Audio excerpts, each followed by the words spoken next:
اعوذ باللہ من الشیطان الرجیم، بسم اللہ الرحمن الرحیم۔ السلام علیکم ورحمۃ اللہ وبرکاتہ۔ ہمارا قرآن پاک کا ترجمہ و تفسیر میں ابھی ہماری سورۃ بقرہ کا ترجمہ چل رہا ہے، ترجمہ و تفسیر۔ تو ہماری آج کی ویڈیو جو ہے وہ 108 آیت سے شروع ہوتی ہے۔ ما ننسخ من آیات او ننسها نأتی بخیر منها او مثلها الم تعلم ان اللہ علی کل شیء قدیر الم تعلم ان اللہ لہ ملک السماوات والارض وما لکم من دون اللہ من ولی ولا نصیر۔ ان آیات مبارکہ کا ترجمہ اگرچہ ہم کر چکے ہیں پچھلی ویڈیو میں، کیونکہ یہ آیات جو ہیں وہ 106 سے 107 تک ہیں، لیکن اس کا جو اصل مفہوم ہے اور اس کا پس منظر جو ہے اس کو سمجھنا ضروری ہے۔ آپ کو معلوم ہے کہ اللہ کا دین آدم سے لے کر آخری دم تک ایک ہی ہے۔ روح کا دین، عیسیٰ کا دین، موسیٰ کا دین، محمد صلی اللہ علیہ وآلہ وسلم کا دین، سب کا دین ایک ہی ہے۔ شریعتوں میں فرق رہا ہے، اور یہ فرق جو رہا ہے اس کا اصل سبب یہ ہے کہ نوع انسانی مختلف اعتبارات سے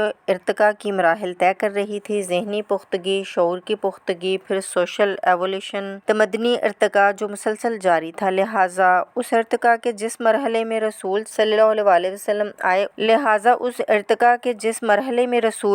اسی کی مناسبت سے ان کو تعلیمات دے دی گئیں۔ ان میں وہ حصے بھی تھے جو انٹرنل ہیں، جو ہمیشہ رہیں گے، اور ایسے بھی تھے جو اس زمانے کی مناسبت سے تھے۔ اب جب اگلا رسول آئے گا تو ظاہر بات ہے کہ ان چیزوں میں سے کچھ تغیر و تبدل ہو جائے گا، کچھ چیزیں نئی آ جائیں گی اور کچھ پرانی ساقط ہو جائیں گی۔ یہ پرانی چیزوں کا ساقط ہونا یہ کہلاتا ہے ناسخ ہونا، ناسخ منسوخ ہونا، کہ وہ حکم جو منسوخ ہو گیا اور اس کی جگہ کوئی اور حکم آ گیا۔ یا تو اللہ تعالیٰ تعین کے ساتھ منسوخ فرماتے ہیں، یا یہ کہ اس شے کو سرے سے لوگوں کے ذہنوں سے زائل کر دیتے ہیں۔ اعتراض یہ کر رہے تھے یہودی کہ اگر تو یہ دین وہی ہے جو موسیٰ علیہ السلام کا تھا تو ظاہر بات ہے کہ پھر شریعت پوری وہی ہونی چاہیے۔ اس کے اعتراض کا جواب ہے جو یہاں دیا جا رہا ہے، اور یہی پھر سلسلہ قرآن میں بھی ہے۔ قرآن پاک کی بھی تدریج کے ساتھ شریعت کی تکمیل ہوئی ہے، جیسا کہ میں نے عرض کیا تھا۔ شریعت کا بلو پرنٹ آپ کو سورۃ بقرہ میں مل جائے گا آگے چل کر، لیکن شریعت کی تکمیل ہوئی ہے سورۃ مائدہ میں۔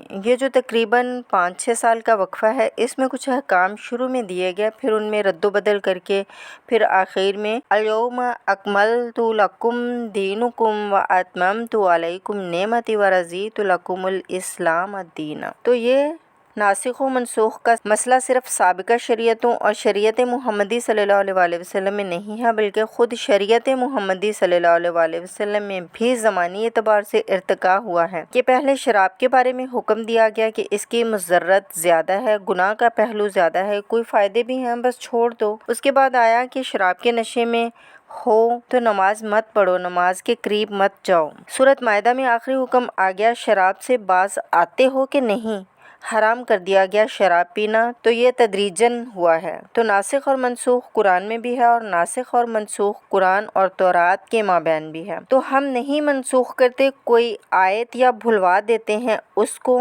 ناتی بخیر منہا، ہم اس سے بھی بہتر لے آتے ہیں، او مثلہا، یا اس جیسی ہی۔ الم تعلم ان اللہ علی کل شیء قدیر، اب یہ تو اللہ کی اتھارٹی ہے، مالک الملک ہے، وہ دین اس کا ہے، اس میں وہ جس طریقے سے چاہے کسی چیز میں تبدیلی پیدا کر سکتا ہے۔ الم تعلم ان اللہ لہ ملک السماوات والارض وما لکم من دون اللہ من ولی ولا نصیر۔ ام تریدون ان تسألوا رسولکم کما سئل موسیٰ من قبل ومن یتبدل الکفر بالایمان فقد ضل سواء السبیل۔ ام تریدون ان تسألوا رسولکم کما سئل موسیٰ من قبل، کیا تم یہ چاہتے ہو کہ سوال کرو یا مطالبہ کرو اپنے رسول سے بھی اسی طرح کے جس طرح کی باتیں کی گئی تھیں موسیٰ سے پہلے، مگر ہم دیکھ چکے ہیں کہ ان سے کہا گیا کہ ہم نہیں مانیں گے جب تک کہ اللہ کو دیکھ نہ لیں ظاہراً، یا اسی طرح کے اور مطالبے جو کہ حضرت موسیٰ علیہ السلام سے کیے جاتے تھے۔ یہاں مسلمانوں کو سکھایا جا رہا ہے کہ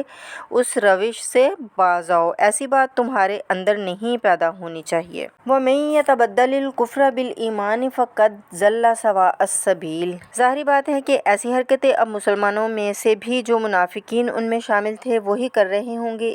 اس لیے فرمایا جو کوئی ایمان کو ہاتھ سے دے کر کفر کو لے لے گا، یعنی چونکہ منافق دو طرفہ ہوتا ہے، اب اس کا بھی امکان ہوتا ہے کہ یکسو ہو جائے کفر کی طرف، اور اس کا بھی امکان ہوتا ہے کہ بالآخر یکسو ہو جائے ایمان کی طرف۔ مذبذب بین ذالک کی کیفیت میں جو مبتلا ہے اس کے یہ دو ہی امکانات ہیں، تو جو کفر کی طرف جا کر مستقل طور پر راغب ہو گیا اس کا یہاں ذکر ہے۔ وَمَن يَتَبَدَّلِ الْكُفْرَ بِالْإِيمَانِ فَقَدْ ضَلَّ سَوَاءَ السَّبِيلِ، وہ تو سیدھی راہ سے بھٹک گیا۔ وَدَّ كَثِيرٌ مِّنْ أَهْلِ الْكِتَابِ لَوْ يَرُدُّونَكُم مِّن بَعْدِ إِيمَانِكُمْ كُفَّارًا، اہل کتاب میں سے بہت سے لوگ ہیں جو چاہتے ہیں کہ کسی طرح لوٹا دیا جائیں تمہارے ایمان کے بعد، پھر کفار بنا دیے جائیں۔ یہ ایسے ہی ہے جیسے کسی بلی کی دم کٹ جائے تو وہ چاہے گی ساری بلیوں کی دمیں کٹ جائیں تاکہ وہ علیحدہ سے نمایاں نہ رہے، تو وہ چاہتے تھے کہ یہ چیزیں جو ہیں ان کو واپس لے آیا جائے، ایمان والوں کو بھی کفر میں لے آیا جائے۔ حسد من عند انفسہم، اور ان کا یہ طرز عمل ان کے حسد کی وجہ سے ہے کہ کیوں یہ نعمت ان کو دے دی گئی۔ من بعد ما تبین لہم الحق، اس کے بعد کہ ان پر حق بالکل واضح ہو چکا ہے، وہ جان چکے ہیں، پہچان چکے ہیں، کسی مغالطے میں نہیں ہے، کسی غلط فہمی میں نہیں ہے۔ فاعفوا واصفحوا، یہ بہت اہم ہے مقام، تو اے مسلمانوں تم معاف کرتے رہو اور صرف نظر سے کام لو۔ اس کا اصل مطلب کیا ہے؟ ابھی تو چونکہ مدنی دور کا آغاز ہو رہا ہے، ابھی کشمکش کے اور کشاکش کے اور مقابلے کے اور تصادم کے بڑے سخت مراحل آ رہے ہیں۔ چونکہ تمہارا سب سے پہلا محافظ جو ہے وہ تو کفار مکہ کے خلاف ہے، سب سے بڑھ کر وہی آئیں گے، تم پر حملے کریں گے، جنگیں ہوں گی، تو فوری طور پر یہ جو آستین کے سانپ ہیں ان کو ابھی چھیڑو مت، جب تک یہ چپ پڑے ہیں ان کو پڑا رہنے دو۔ ایک وقت آئے گا یہاں یوں سمجھیے یہ حکم دیا تھا فی الحال انہیں چھیڑو مت، ان کے طرز عمل کے بارے میں زیادہ توجہ نہ دو۔ فاعفوا، معاف کرتے رہو، درگزر کرتے رہو، اور واصفحوا کہتے ہیں صفا کہتے ہیں ایک طرف کا، مطلب جیسے کاپی کا ایک کاغذ آپ لے لیں اس کے ایک طرف کے حصے کو صفا کہتے ہیں اور دونوں طرف کو کہتے ہیں ورق۔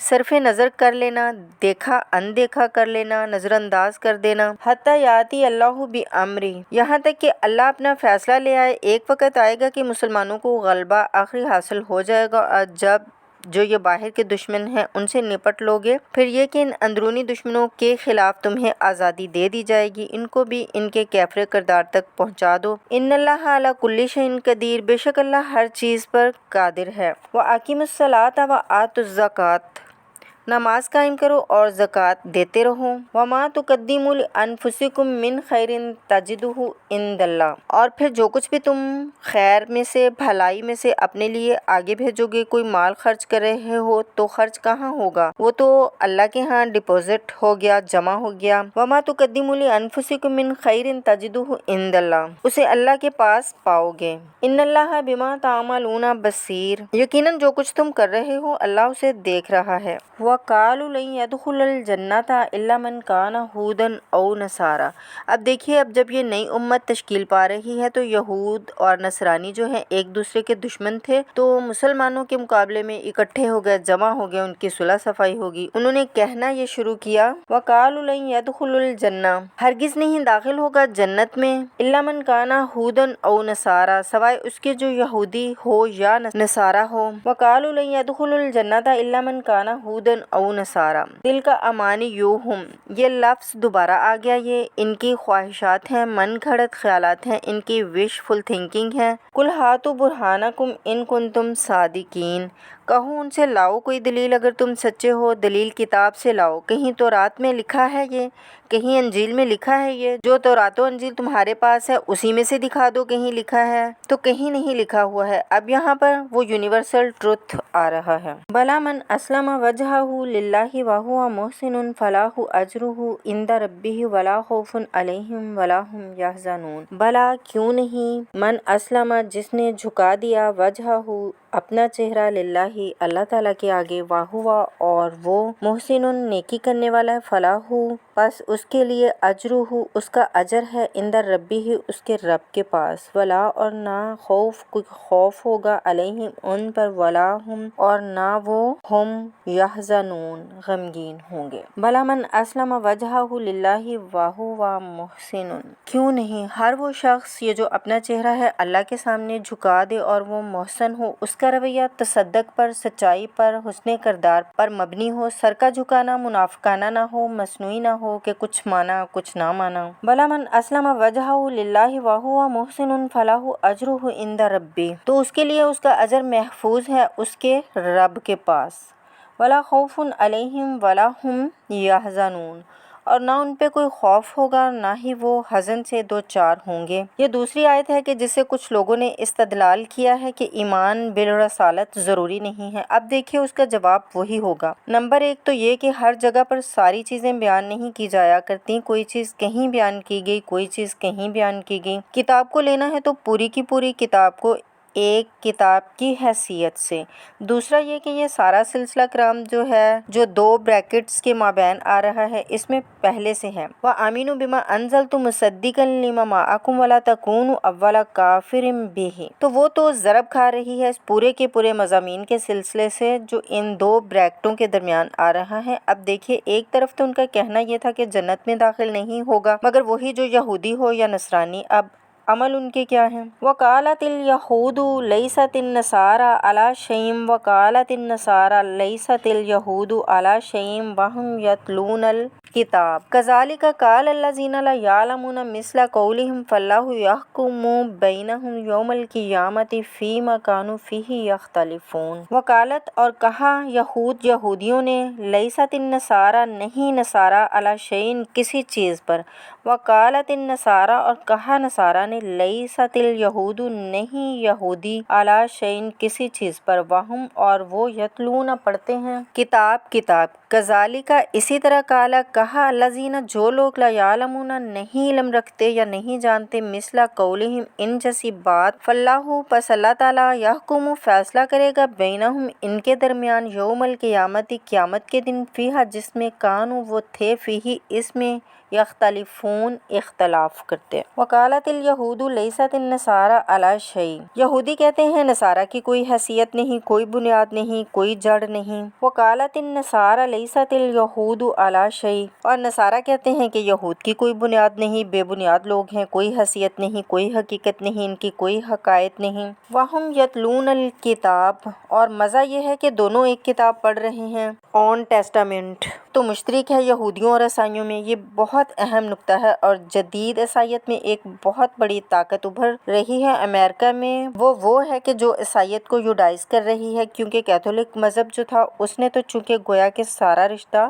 توڑ دیا تھا بائبل سے، سارا اختیار میں آ گیا تھا، پوپ کے ہاتھ میں آ گیا تھا، لیکن پروف ٹیسٹنگز نے بائبل کو قبول کیا۔ اب اس کی منطقی انتہا یہ ہے کہ اول ٹیسٹامنٹ کے اوپر بھی اب ان کی توجہ ہو رہی ہے کہ آخر ہم یہ بھی تو مانتے ہیں کہ یہ ہماری کتاب ہے اور اس میں جو کچھ لکھا ہے اس کو نظر انداز کیسے کر سکتے ہیں۔ اس نے جو ایک سیمینار کیا تھا امریکہ میں، جس میں ایک یہودی عالم بھی آئے تھے، ایک عیسائی عالم بھی آئے تھے اور مسلمانوں کی طرف سے بھی ہمارے ایک ساتھی نے بات کی تھی، تو وہاں ایک یہودی عالم نے کہا کہ اس وقت اسرائیل کو سب سے بڑی سپورٹ جو مل رہی ہے وہ ان عیسائیوں سے مل رہی ہے امریکہ میں سے، کہ جو اس وقت ایماجنس کہلاتے ہیں، وہاں پر جو اس وقت بڑا فرقہ بن کر ابھر رہے تھے۔ بہرحال یہ ان کا طرز عمل ہے۔ وَهُمْ يَتْلُونَ الْكِتَابَ، اور وہ دونوں کے دونوں کتاب کے پڑھنے والے ہیں۔ كَذَلِكَ قَالَ الَّذِينَ لَا يَعْلَمُونَ مِثْلَ قَوْلِهِمْ، اسی طرح کہا تھا ان لوگوں نے کہ جو کچھ بھی نہیں جانتے انہی کی سی بات کہی تھی، یعنی یہ اشارہ ہے مشرکین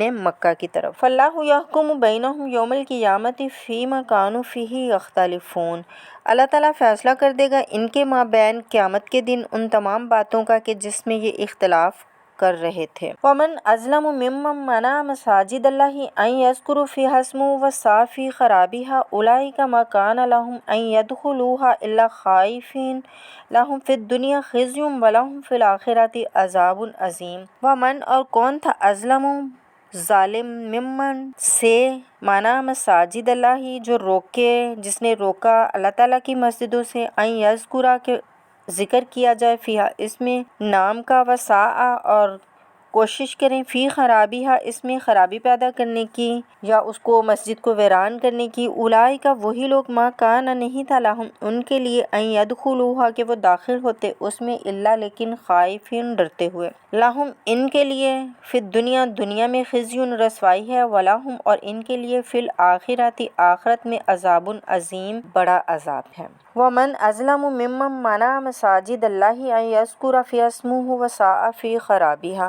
اب دیکھیے یہاں یہ جو بقیہ یہ آیات آ رہی ہیں، اگرچہ خطاب تو ہے وہ بریکٹس کے مابین ہے، خطاب میں بنی اسرائیل کا ذکر ہے، لیکن اب یہاں کچھ ریفرنسز مکہ کی طرف شروع ہو گئے ہیں اور اس کے بعد سے حضرت ابراہیم کا تذکرہ آئے گا، پھر تحویل قبلہ کا ذکر آئے گا۔ تحویل قبلہ میں ظاہر بات ہے کہ وہ قبلہ جو ہے وہ مشرکین مکہ کے قبضے میں تھا اس وقت، اس حوالے سے نیلیمنٹ کچھ مضامین جو ہیں اس کی تمہید باندھی جا رہی ہے۔ یہ ساری تمہید ہے جو آگے والا مضمون ہے۔ تحویل قبلہ جو علامت تھی اس بات کی کہ اب وہ سابقہ امت مسلمہ معزول کر دی گئی اور نئی امت محمد صلی اللہ علیہ وسلم اس مقام پر نصب کر دی گئی، انسٹال کر دی گئی۔ اس کے حوالے سے جو مسئلے اٹھیں گے، اسی لیے قال الذین لا یعلمون مثل قولہم، میں نے عرض کیا کہ یہ مشرکین مکہ کی طرف اشارہ ہے۔ ومن اظلم ممن منع مساجد اللہ ان یذکر فیہا اسمہ، اس سے بڑھ کر ظالم اور کون ہوگا جو اللہ تعالیٰ کی مسجدوں سے لوگوں کو روکے جب وہ اس میں اس کا نام لے سکیں۔ چونکہ مشرکین مکہ نے مسلمانوں کو محروم کر دیا تھا حرم سے، اب وہاں ان کو جانے کی اجازت نہیں تھی۔ سن 6 میں حضور صلی اللہ علیہ وسلم گئے بھی ہیں، تب بھی یہ کہ صلح حدیبیہ ہوگی، واپس آنا پڑا، عمرے کی اجازت نہیں ملی، پھر سن 7 میں ہوا، تو یہ 7 برس بہت مشکل گزرے ہیں محمد صلی اللہ علیہ وسلم پر اور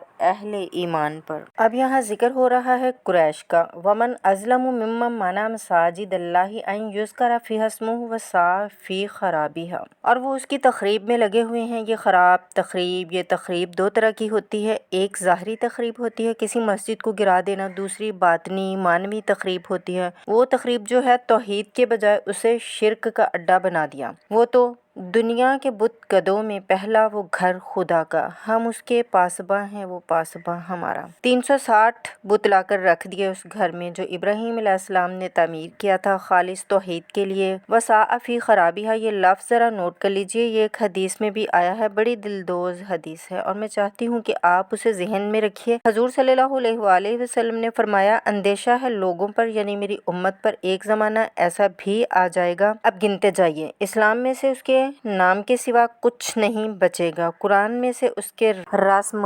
الخط، حروف اور الفاظ کے سوا کچھ نہیں بچے گا، اسی کی اللہ تعالیٰ نے ضمانت دی ہے کہ محفوظ رہے گا رسم عثمانی۔ ان کی مسجدیں آباد تو بہت ہوں گی، ہدایت سے خالی ہو جائیں گی۔ یہ خراب کے لفظ سے ہے، ہِیَ خرابہم من الہدیٰ، اور ان کے علماء آسمان کی چھت کے نیچے کی بدترین مخلوق ہوں گے یا انسان ہوں گے۔ فتنہ انہی کے اندر سے برآمد ہوگا، انہی میں گھس جائے گا، یعنی ان کا کام فتنہ انگیزی ہے، مخالفت، جنگ و جدل، بھڑکانا، اپنے اپنے فرقے کے لوگوں کے جذبات کو بھڑکاتے رہنا اور مسلمانوں کے اندر اختلافات کو ہوا دینا، یہی ان کا کام رہ جائے گا۔ آج جن کو ہم علماء کہتے ہیں ان کی عظیم اکثریت اس کیفیت سے دوچار ہو چکی ہے، جب مذہب اور دین پیشہ بن جائے تو خیر اس میں باقی نہیں رہتی۔ یہ دین اور مذہب پیشہ نہیں تھا، اسلام میں کوئی پیشوائیت نہیں، اسلام میں کوئی پابائیت نہیں، اسلام میں کوئی برہم نظم نہیں، اسلام تو ایک کھلا دین ہے۔ ہر شخص کتاب اللہ پڑھے، ہر شخص عربی سیکھے، ہر شخص کو ہی محبت کے قابل ہونا چاہیے، ہر شخص ہی اپنی بچی کا نکاح خود پڑھائے، ہر شخص اپنے والد کا جنازہ خود پڑھے۔ یہ جو ہم نے پیشہ بنا لیا ہے اور پھر انہیں پیسے دیتے ہیں، ظاہر بات ہے پیشے کے اندر تو پھر پیسے دینے ہی پڑتے ہیں، پیشے میں تو پھر جو کچھ ہوتا ہے، جو خباثتیں ہوتی ہیں اور پیشہ وارانہ چشگمی ہوتی ہیں وہ عادی ہیں، لیکن ساتھ ہی یہ بات واضح رہے کہ علماء حق سے دنیا خالی نہیں ہو گئی، علماء حق بھی ہیں، لیکن کسی کے ماتھے پر لکھا ہوا نہیں ہوتا کہ یہ علماء حق کاری میں سے ہے اور یہ علماء شر میں سے ہے۔ باقی یہ صحیح بات ہے کہ اکثریت ادھر جا چکی ہے، ورنہ امت کا بیڑا غرق نہ ہوتا۔ سیدھی بات، تو بیڑا غرق ہوا ہے تو کوئی سبب تو ہے۔ اولئک ما کان لہم ان یدخلوہا الا خائفین، ایسے لوگوں کو تو سوائے اس کے ان کا کوئی کام نہیں ہے کہ انہیں داخل ہونے کی بھی اجازت نہیں ہونی چاہیے اس میں، یعنی اللہ کی مسجدوں میں، مگر خوفزدہ ہو کر، ڈر کر۔ لہم فی الدنیا خزی ولہم فی الآخرۃ عذاب عظیم، اور آخرت میں ان کے لیے عذاب عظیم ہے۔ وَلِلَّهِ الْمَشْرِقُ وَالْمَغْرِبُ۔ اب دیکھیے تمہید ہو رہی ہے تحویل قبلہ کے لیے۔ اب ظاہر بات ہے کہ بڑی حساس جو ہے ایک کیفیت تھی یہ، تو یورشلم کے ساتھ جن کو دلچسپی تھی اور ان کے دلوں میں اس کی عقیدت تھی کہ مکہ مکرمہ اور بیت اللہ کے ساتھ جن کو دلچسپی تھی ان کے دلوں میں اس کی عقیدت تھی، تو اس حوالے سے یہ قبلہ بدلنا 2 دفعہ بدلا ہے قبلہ۔ پہلے آ کے مدینہ میں حضور صلی اللہ علیہ وسلم نے یروشلم کی طرف 16 مہینے نماز پڑھی اور پھر تحویل قبلہ ہوا، تو اب اسی میں کئی امتحان ہوں گے، وہ آگے آ جائے گا، لیکن اس کی تمہید باندھی جا رہی ہے۔ وَلِلَّهِ الْمَشْرِقُ وَالْمَغْرِبُ۔ مشرق اور مغرب سب اللہ کے ہیں، یعنی اگر ہم رخ کرتے ہیں مغرب کی طرف تو اس کے معنی یہ نہیں ہے کہ اللہ مغرب میں ہے، معاذ اللہ، اللہ تو جہت سے مقام سے ماروا ہے، یہ تو یہ ہے کہ یکسانیت پیدا کرنے کے لیے، اجتماعی رنگ دینے کے لیے ایک چیز کو قبلہ بنا دیا۔ علامت ہے، غالب نے ٹھیک کہا ہے، قبلہ کو اہل نظر قبلہ نما کہتے ہیں۔ قبلہ جو ہے مسجود تو نہیں ہے۔ وَلِلَّهِ الْمَشْرِقُ وَالْمَغْرِبُ فَأَيْنَمَا تُوَلُّوا فَثَمَّ وَجْهُ اللَّهِ۔ جدھر بھی تم رخ کرو گے وہ اللہ ہی کا رخ ہے۔ إِنَّ اللَّهَ وَاسِعٌ عَلِيمٌ۔ یقیناً اللہ بہت وسعت والا ہے، بہت وسعت والا ہے، وہ کسی سمت بھی محدود نہیں ہے اور علیم ہے، ہر شے کا جاننے والا ہے۔ دیکھیے یہاں یہ آیت کہہ کے اور چھوڑ دیا مسئلہ، اگلے مسئلے پر آگے آپ کو پتہ چلے گا یہ در حقیقت ایک تمہید باندھی جا رہی ہے تحویل قبلہ کے لیے۔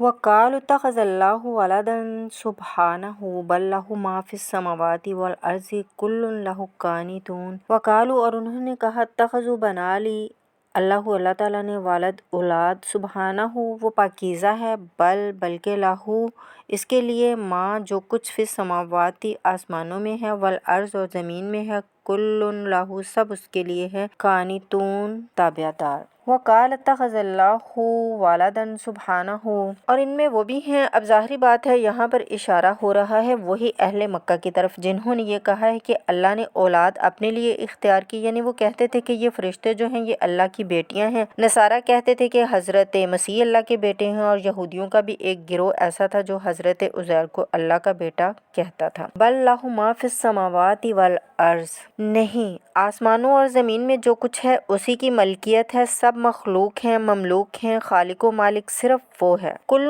لہ قانتون، اور سب کے سب اس کے فرمانبردار ہیں، بڑے سے بڑا رسول، بڑے سے بڑا ولی، بڑے سے بڑا فرشتہ، بڑے سے بڑا اجنام سماویہ، سب کل لہ قانتون۔ بدیع السماوات والارض واذا قضى امرا فانما يقول له کن فیکون۔ بدیع بنانے والا، سماوات والارض آسمانوں کا اور زمین کا، واذا اور جب قضا فیصلہ کرتا ہے، امرا کسی کام کا، فانما پس وہ یقول کہتا ہے، لہ اس کو کن ہو جا، فیکون پس وہ ہو جاتا ہے۔ بدیع السماوات والارض، وہ آسمان اور زمین کو پیدا کرنے والا ہے بغیر کسی شے کے۔ یہ ابداع اور خلق ان میں فرق ہے۔ ابداع بلکہ شاہ عبداللہ دہلوی نے حجت اللہ الا بالغ کا جو پہلا چیپٹر ہے اس کو یہی 3 عنوان دیے ہیں۔ اللہ تعالیٰ کے افعال بنیادی طور پر 3 ہیں، ابداع، خلق، تدبیر۔ ابداع ہے جسے انگریزی میں کہتے ہیں کریشن ایکس نہیلو، عدم محض سے کچھ بنا دیا، کچھ نہیں تھا اور بنا دیا۔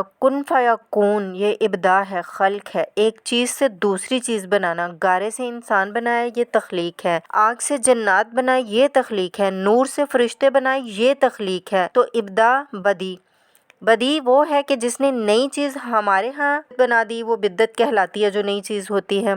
ہمارے ہاں وہ شے جو دین میں نہیں تھی اور خواہ مخواہ لا کر شامل کر دی گئی، جس کی کوئی جڑ بنیاد دین میں نہیں ہے، وہ بدعت ہے۔ اس سے یہ لفظ ہے بدیع السماوات والارض واذا قضى امرا فانما یقول لہ کن فیکون۔ اس کی شان تو یہ ہے کہ جب وہ کسی معاملے کا فیصلہ کر لیتا ہے تو بس کہتا ہے کہ ہو جا اور وہ ہو جاتا ہے۔ وقال الذین لا یعلمون لولا یکلمون اللہ او تأتینا آیات کذلک قال الذین من قبلہم مثل قولہم تشابہت قلوبہم قد بینا الآیات لقوم یوقنون۔ وقال اور کہا الذین